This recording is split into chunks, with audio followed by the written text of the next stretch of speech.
The next piece I'd like to play is by another violin virtuoso, probably similar in fame to Isai in his own time, Heinrich Ernst.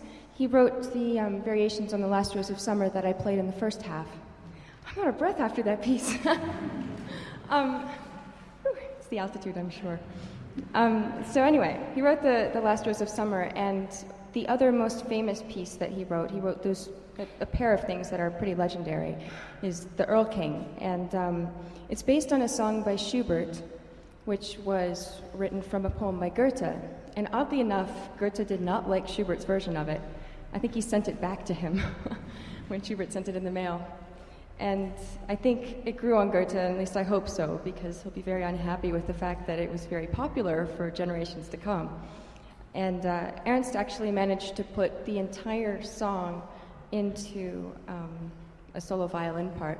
And what Josh has done is he's written his own version of the Erlkönig, and I think he captures it really well, especially the voices. There are 4 voices in the poem, and he's able to convey that just as Schubert was, but in a very different way. So that's why we wanted to do these 2 back to back, and Josh will come out after I play the Erlkönig to play the Oak King, which is the story of the Erlkönig in English, in Josh's own musical language. So I should just say that it's really wonderful to be here, and I'm really glad to see all of you. I appreciate your coming, and it was quite a hassle to get ourselves together for tonight, because it took me 2 days to get from North Carolina to here, what with flight delays and everything, and I finally got here. I was like, oh, thank goodness. And then I had this program to practice.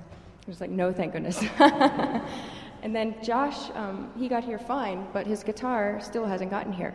So he's borrowing someone else's guitar. So I think he gets extra credit for that, because British Airways doesn't recognize a guitar as a legitimate carry-on instrument. So, whatever. We're going back British Airways tomorrow. We'll probably lose it again.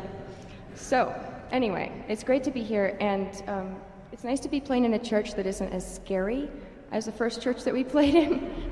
There's a huge crucifix, very, very graphic, behind us. And as Josh started his set, one of his songs has the word hell in it, and it was almost like the crucifix was judging him, you know. And the people in the last row, there's apparently a family of little kids and their parents. When he said the word hell, they went and looked at their parents and tugged on their sleeve. He said hell. So the parents were like, no, it's okay, it's a song, it's fine. So anyway, the story that I'm about to play is very tragic, and it's probably the saddest thing one could go through, and I think Josh's song will explain it quite well. The 4 voices are the narrator, who starts and finishes. So the melody you hear at the beginning and the melody you hear at the end is the narrator beginning and ending the story. There's a little boy, and he has very high notes. So if you hear a melody, that's the boy. There's a father who has a very low voice, and whenever you hear a low, sort of deep melody, that's what that is.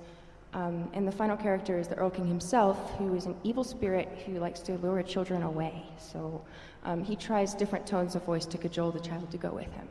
And anytime the piece seems to change drastically, that's the Erlkönig coming in and kind of throwing a wrench in everyone's nice day. So without further ado, here's the Erlkönig.